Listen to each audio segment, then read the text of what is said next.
You know, there's civil unrest throughout the country in plenty of cities throughout the country. And, you know, a lot of it Black Lives Matter protests. I think the majority of these protests are Black Lives Matter protests. And we know what's been taking place in Portland, right? I mean, it's been going on for months now, over 90 days. And I've said from the beginning, you know, and similar to what Joe Biden said the other day, you know, violence is violence. It doesn't matter whether it's from the left or the right. Wrong is wrong. And what took place over the weekend in Portland, of course I'm talking about last weekend, where one person died, and we still don't know all the details on what took place there. We don't know if it was self-defense. We don't know if it was murder. We don't know who was agitating, if anybody.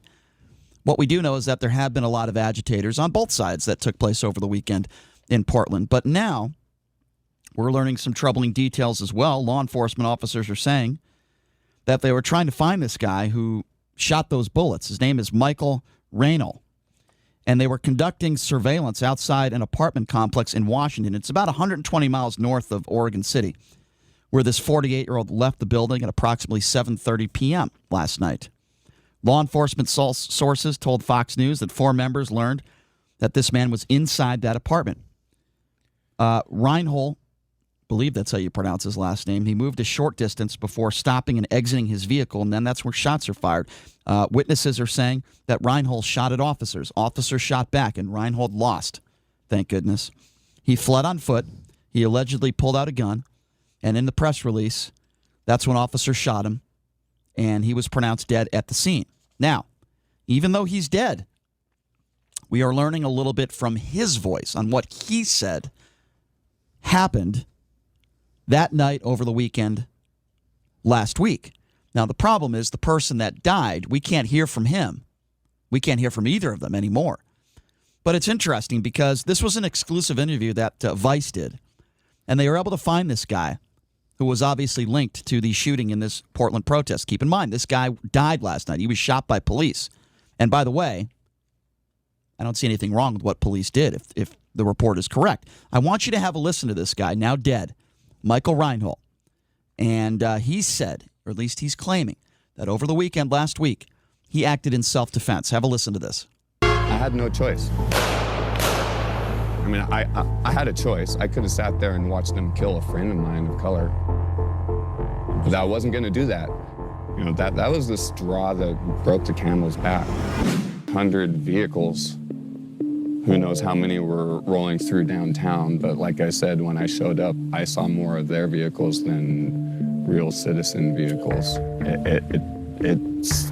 It felt like the beginning of a war. All right, so here are my thoughts on that. First of all, just like I said, the same stuff I said about Rittenhouse, you know, showing up there with a gun, the 17-year-old in Wisconsin. Say the same thing about this guy, just for starters. He should not have been there. When you show up there with a gun, whether you're an agitator or not, or you're going after other agitators, he is not a police officer. He was not trained.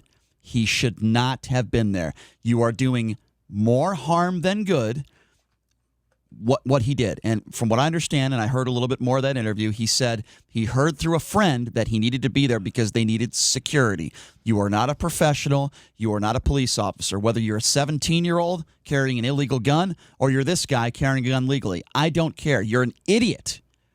What good are you doing showing up to one of these protests with a gun, acting like a vigilante? You're a moron. And guess what? Now he's dead. And you know what? He has a son, too. And it's very sad. And it's sad what happened to that other young man who died. I don't wish this upon anybody. I'm sure that young man who died over the weekend in Portland has a family. He's got parents, maybe kids. I don't know. It's sad. It's a horrible situation. For God's sakes, ladies and gentlemen, use your judgment. If you're going into a dangerous situation, ask yourself why. I don't care if you're Antifa. I don't care if you're the biggest liberal on the planet. And I don't care if you're a Trump supporter. This shouldn't be about politics. It should be about judgment. Think about your family. Think about your kids. What positives are you doing by going into a dangerous situation like that with a gun? You're asking for trouble. You're not a police officer. Now, if you want to say, well, there wasn't enough police presence there, that's a different conversation. And I agree. There should be more of a police presence. Arrest all these idiots that are lighting things on fire. Arrest all these rioters. I'm with you. But that shouldn't give you a right Or I should say, it shouldn't give you a reason to go there on your own acting like a vigilante with a gun. It applies the same thing with this guy as it does with the 17-year-old Rittenhouse. The same thing. Whether it was self-defense or not is not the question for me right now. The question is, why were you there to begin with? Did you really think you were going to do good? This guy is an idiot. He was an idiot, and now he's dead. You have a son. What are you thinking going in there with a gun? It's not your job to save the world. It's not your job to point your gun at Trump supporters, even if they are firing paintballs. It's not your job to be there. You shouldn't have been there to begin with. And I'll say the same thing about the Trump caravan or anyone else that are committing violent acts. It's not your job to be there. You should have never been there in the first place. Now you're dead. Now another young man is dead. I don't care whether he was a Trump supporter or not. And 2 people are dead in Wisconsin because someone else decided to show up with a gun. It's wrong and it's stupid. And you're not going to do any good. What good do you think you're going to do by showing up to one of these protests with a gun? What are you trying to do? Don't give me the defense that you're trying to save businesses. Don't give me the defense.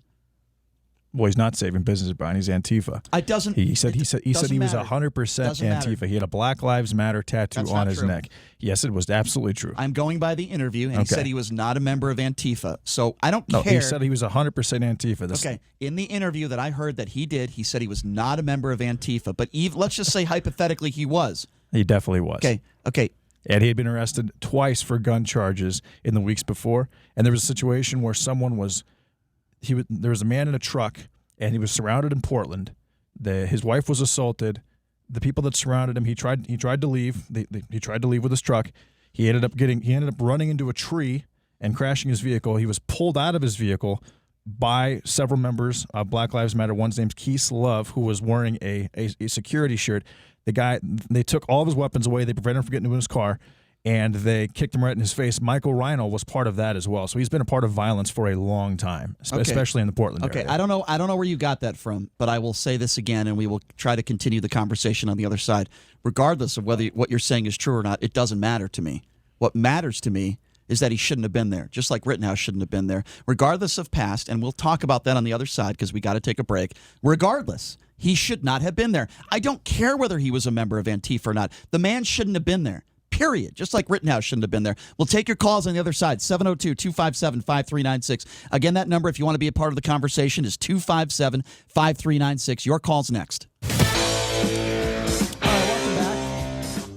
It's the Vegas Take, Sharp and Shapiro. Glad you could join us. We're talking about this man in Portland who shot and killed one of those Trump caravan guys over the weekend. Well, he was shot and killed himself by police. Apparently, he took out a pistol. At least that's according to police. And my opinion is very basic. And it's not partisan. It's very simple. I don't care whether this guy was a member of Antifa. I don't care whether this guy was a Trump supporter. It doesn't matter to me. Here's what matters. What matters is you shouldn't have been there. When you're going to one of these protests with a gun, only bad things can happen. And why do I say that? Well, now we're learning from good police work that a Blue Lives Matter supporting militia members were arrested with a cache of firearms near Kenosha. The Missouri men are described as supporters of Blue Lives Matter in Adity. They were arrested this week after law enforcement officials received a tip indicating that they were on their way to Kenosha, Wisconsin, with a major cache of firearms and weapons.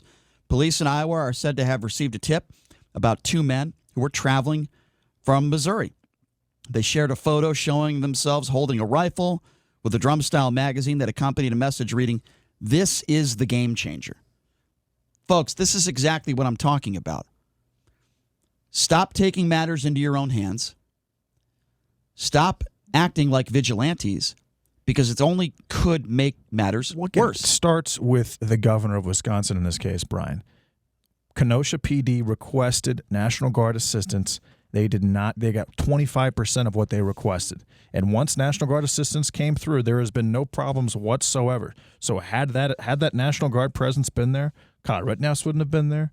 No one else would have been trying to do what they're doing. This just happened a few days ago. What are you talking about? Yeah, nothing's happened there since. Nothing has happened since the National Guard has come to Kenosha, Wisconsin. But this just happened They after stopped that. everything. But this just happened a few days ago. Okay, so they were driving to Kenosha with a couple of weapons because they're part of a militia, which is 100% legal in the United States of America. First of all, it wasn't a couple weapons. Second of all, a cache of weapons. How many weapons was it? First of all, it wasn't a couple weapons. Second of all, 2 guys with a a bag of weapons, if you will. Okay, so I'm not going to praise the militia. Okay, you're only causing more problems. Brian, that is the point I'm trying to make here. A militia. Every single state is afforded a well-regulated armed militia under the Constitution as part of the Second Amendment, JD, Brian. JD, it's the discussion we have every day on this show, which is this. Even if your intention is to go there to do good, it's not a matter of whether you have a right or not to do it. The discussion that I am having is you're not doing any good and you're making things worse. It's a more dangerous situation. I don't care whether I'll say it again. I don't care whether you're a Trump supporter or a member of Antifa. You know, this is not this to me, in my personal opinion, this is a misreading of the Constitution. If I'm a Democrat, I don't care if I'm totally anti-Trump. If I'm a Democratic business owner, I live in Kenosha, Wisconsin. I am totally pro Biden or totally pro Bernie Sanders, totally left-wing liberal. But I know there's going to be riots in downtown Kenosha. My business is down there, and I know that it's not going to be protected. I want somebody protecting my business because legally. So let's get a 17-year-old. Anyone. I don't care who it is, Brian. That's smart. If it's a militia, if it's a well-trained militia, that's perfectly fine with me. If the police department requests By the way, presence, militia refers to the National Guard. Are you aware of that? No, it doesn't. Yes, it does. Yes, it does. I'm just telling you. That's what militia is referred to. It's not my fault that right-wingers out there have totally bastardized the clause in the Constitution. It's true. And what businesses, by the way, did they protect? What businesses did they really protect? Well, they didn't get there, obviously. I mean, Brian. it's just listen. Right. We talked to Nicole from Wisconsin, from Kenosha. She said that 90% of the downtown was in ruins. That's what she told us verbatim. 90% of the downtown had been adversely affected by this. What do you mean, Yeah. There's no and to that. So we should all just go down there with guns and we're going to make the situation better? That's absurd. There needs to be some protection, Brian. Let's take some phone calls. Clearly. All right.